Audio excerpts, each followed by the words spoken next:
All right, let's talk some NFL football. I thought this would be a fun idea for a video if you are unaware, the reason why I didn't post any videos yesterday and why there was no podcast, I was on a cruise celebrating just getting engaged to my now fiance, which was a lot of fun, but it meant I missed a Sunday, and I thought this could be an interesting idea for a video. I'm going to give my live reaction to all the scores. I know nothing about what happened. I haven't looked up anything, so I'm just going to give my live reaction to each score. And yeah, let's start off with the Niners and Jaguars. Why don't we? I'm going to say the Buccaneers till the end. I think I'm going to watch that game because I am a Tampa Bay fan, if you weren't aware. But yeah, let's start off with Jaguars-Niners. My expectation going in is I'm going to guess the 49ers won a close one. That's going to be my guess here. Oh, wow, it was not close. Wow.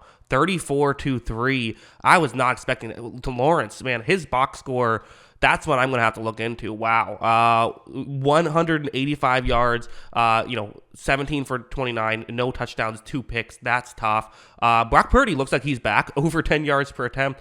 We saw Sam Darnold come in and play in this one. Kittle over 100 yards. So, okay. Well, the Jaguars, the reports of the Jaguars, of the 49ers' demise, greatly exaggerated. And this is a disappointing loss for Jacksonville, who wants to be shown like they are one of the big dogs here. Well, not with this loss, unfortunately. So, okay, let's move on now. Let's go to Falcons Cardinals. I'm expecting a Falcons win here. I am. Okay. Oh, wow. The Cardinals, I saw 23, and I just assumed the Falcons won. No, the Cardinals pulled it out. I guess Kyler Murray. Whoa, look at Kyler Murray. Okay, not the best box score, but solid. Again, I'm going to have to watch the game to really figure it out. But that's cool that the Cardinals are at least a better team, with Kyler. Kyler's interesting. I'm definitely going to probably make a film study about that. Trey McBride, 131 yards. Tough loss for Atlanta, though, who's trying to make the playoffs. I get it. Cardinals are a better team with Kyler. Kind of got to win that game. I wonder what happened. I see that both Heineke and Ritter played in this game, so not sure exactly what happened there. Again, talk about the star players not getting a ton of yards.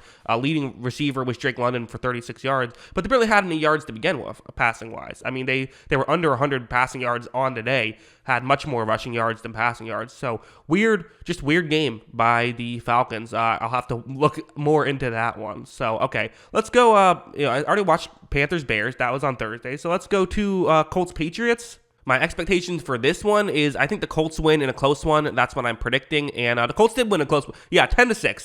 That checks out. That's about what I expected here. What a game in Germany, I suppose.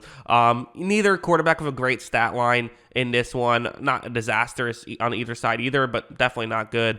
Demario Douglas continues to have a good year for New England. That's a positive, but not a lot else positive for New England. Hey, Colts 500. Give them some credit. Good job by them. Let's go to Packers Steelers now. So Packers Steelers. I am picking the Steelers.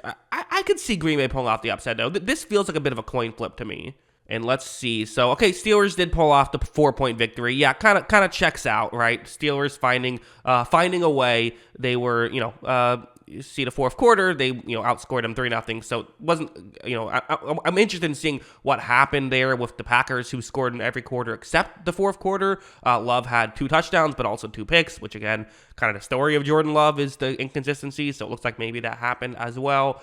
Kenny Pickett, not a great box score. Jalen Warren, a good box score. Interesting there. So, okay. Steelers pull off a victory. Let's go to Jets Raiders. I locked up on the podcast the Jets, and Kyle thought I was crazy. So, come on, Jets. Prove me right here. Come on. And let's see. And they did not prove me right. The Raiders won. Well, that's what I get, I guess, for locking up Zach Wilson. That's on me. Credit to Aiden O'Connell. I mean, this is a defense that's been eating up people alive. And again, I don't know. Maybe he threw directly to the opposing team 3 times and they dropped it every time. I don't know. But looks like he had a solid job. Not a great box score, but only the 1 interception. That's kind of the main thing there. Josh Jacobs carried the ball a lot. He had as many carries as O'Connell had passes in this one, interestingly enough. Makes sense, right? Josh Jacobs gets the ball a lot. Devontae Adams had 86 yards. That was mostly their offense, but it was enough against this kind of inept Jets offense at this point. It's just not getting it done. So that's definitely tough for them. Lions-Chargers is an interesting one. Lions-Chargers because, the Lions trying to, I think, I would say the Chargers trying to get a statement win here. If the Chargers can pull this game off, I feel like they would feel really good about it. I'm predicting a Lions victory, though. And let's see. Lions, wow. 41-38. That's about as Chargers as it gets, as Lions Chargers as it gets, really. Man, Justin Herbert ends up with 4 touchdowns on the day, but it's not enough. Keenan Allen, 175 yards. Quentin Johnson, 34 yards and a touchdown. So, okay, contributing a little bit here. Jared Goff, 33 attempts, 333 yards, so a lot of threes in there.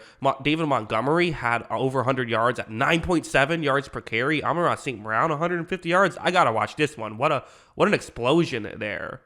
Okay, next on the list is Saints-Vikings, the rematch of the NFC Championship game, back when the Saints won their Super Bowl. So interesting, kind of little rivalry there. My prediction was the Vikings lost this one. My prediction was that the Saints would pull it off, before the game. So that's kind of what I'm sticking with here. And no, Josh Dobbs finds a way. Wow, 27-19 Vikings win. This is a surprise. And so Jameis Winston got the majority of did Derek Carr get injured? Let me Google Derek Carr. Oh, he did get injured. That sucks. Well, that sucks. I mean, that's not fun. I guess that's probably, I don't know if that's why the Vikings won or not.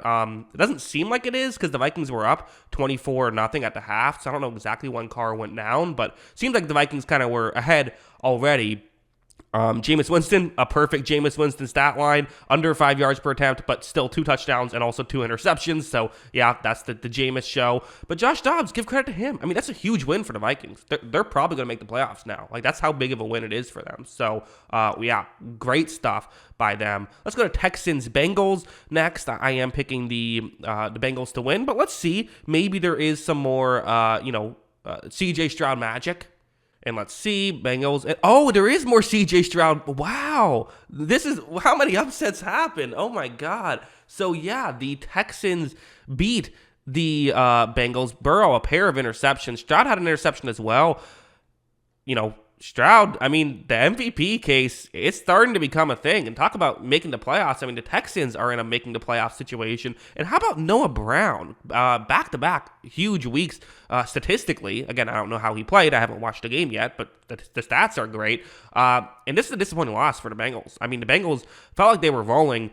Chase and Boyd each still had over 100 yards, but, disappointing loss. I mean, there's no getting around it. And this is kind of why starting the season so poorly was such an issue for them, because now you kind of can't afford to drop these games. Now they have. So that's a tough loss for them for sure. Next up is the Washington football team, the Washington Commanders, going up against Seattle. I am expecting Seattle to win, but there is upset potential here for sure. So we'll see what happens with this one. And Seattle wins by 3. Yeah, respectable by Commanders to hold it within 3. Howell seemingly had a good statistical day, but Geno Smith had a not quite, I guess a little bit better actually statistical day. I think I have higher expectations for Geno, but that's good. Didn't throw an interception. That's nice to see. You see DK Metcalf and Tyler Lockett each had good days. Jackson Smith and Jigba slowly becoming more and more part of the offense. Kenneth Walker had a 64-yard touchdown, his only catch on the day, so good stuff there.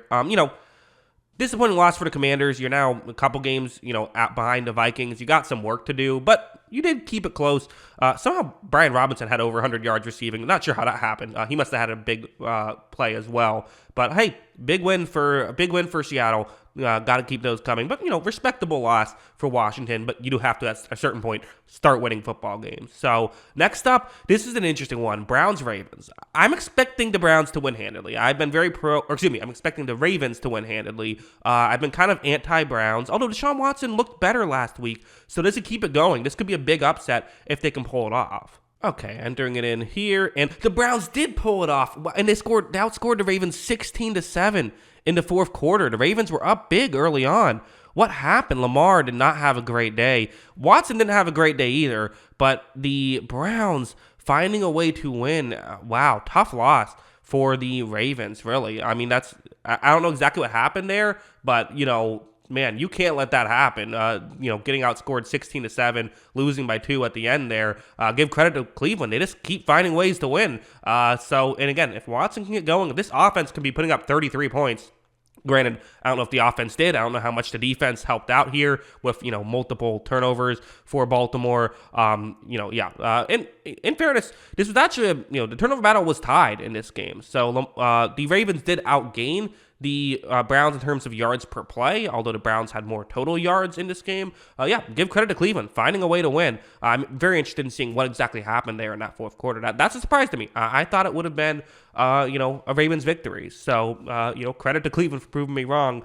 Finally, before I get to the Buccaneers, we have Giants, Cowboys. I'm expecting the Giants to lose by 1,000,000. That's what I'm expecting. Sorry, Giants fans. And let's see, entering it in, and 49-17. It's what I expected. I don't know how much the Giants, how far the Giants are going with Tommy DeVito. I'm not going to crush them.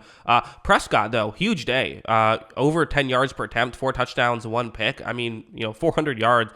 Great stuff by him. Brandon Cooks, we saw Brandon Cooks' big day. That's good. If they can get him going, that could be huge because he was a little underwhelming to start the year. But okay, huge day by him, 173 yards. CeeDee Lamb, just another casual 150 yards for him. The Giants aren't that good. So, okay, that is all of the games with the exception of my Buccaneers. I'm going to watch that game, come back, and give my final thoughts on that. And then, then I'm going to get to work on making some film studies for today. So, I guess for you it'll just be a second, but for me it'll be a little bit later.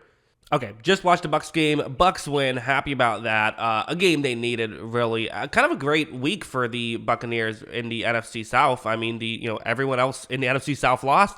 Buccaneers win, which is huge. Only a half game behind New Orleans, and if Derek Carr is out for an extended period of time, all of a sudden, this feels like it could be, theirs for the taking. Obviously, Tampa Bay has a tough game next week playing the 49ers. I'm not expecting that to go too well, but then the schedule gets easier after that. So that's cool. Credit to Todd Bowles. Definitely had the right strategy. He game plan. The game plan was clearly to blitz Will Levis early and often, and it worked. They were not able to get much of anything going. Credit to Jamel Dean, some great work on Hopkins, and credit to the run defense being able to really just completely hold Derrick Henry to basically nothing. There's still some issues with this Buccaneers offense. Like the running game is still non-existent. Rachaad White had 20 carries, only 51 yards. That's just not, 2.5 yards per carry. That's just not going to get it done. Mike Evans was uncoverable in this game. Unfortunately, he dropped a couple, but he was uncoverable in this game. So Devin White blitzing every play. Pretty good strategy. Works out pretty well, especially in this scenario. So, fun win for Tampa Bay, who's all of a sudden back in the playoff race. They needed this one. But, those are my thoughts. What are yours? Let me know what you thought of every game this week. Always love hearing from you. And, of course, as always, thanks for watching.